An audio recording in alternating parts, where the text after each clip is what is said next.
सर्वत्र पाहायला पण मिळतं. अपक्ष मागे घेतील अर्ज 9 ठिकाणी 9-10 ठिकाणी हो, मग आता ती राज ठाकरे उद्धव ठाकरेंची भेट झाली. आम्ही होतो त्याच्यामध्ये अर्ज अनेक जण मागे घेतील. जे इतर पक्षात जाऊन ज्याने उमेदवारा घेतल्या आणि ते त्याला बंडाची उपमा देत असतील त्यांच्याकडनं अपेक्षा नाही. ते 5-10 कोटीसाठी गेलेले आहेत. प्रश्न इतकाच आहे की मुंबईमध्ये शिवसेना आणि मनसे यांची युती, यांची आघाडी ही भक्कम आहे. मराठी माणूस या वेळेला अशा स्वतःला बंडखोर वगैरे म्हणून घेणाऱ्या प्रवृत्तींना पाठीशी घालणार नाही, हे लक्षात घ्या. जर कोणी गेले असतील, कोणी शिंदे गटात गेले असतील, कोणी अन्य ठिकाणी गेले असतील, ते महाराष्ट्राच्या पाठीमध्ये खंजीर खुपसत आहेत. मराठी माणसाच्या पाठीत खंजीर खुपसत आहेत. तुम्हाला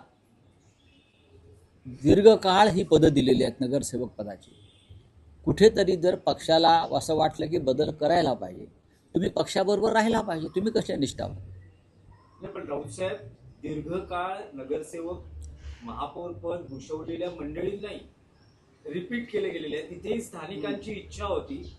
अनेकांना जवळपास 4-4, 5-5 टर्म ज्यांनी नगरसेवक पद भूषवलेलं आहे. मग काय झालं? महापौर, उपमहापौर, स्टँडिंग खरं म्हणजे संकेत स्टँडिंग सोडून द्या, संकेत असे आहेत राजकारणातले महानगरपालिकांच्या की महापौर पदावरील राहिलेल्या व्यक्तीनं पुन्हा नगरसेवक पदाची निवडणूक लढू नये, असे संकेत आहेत.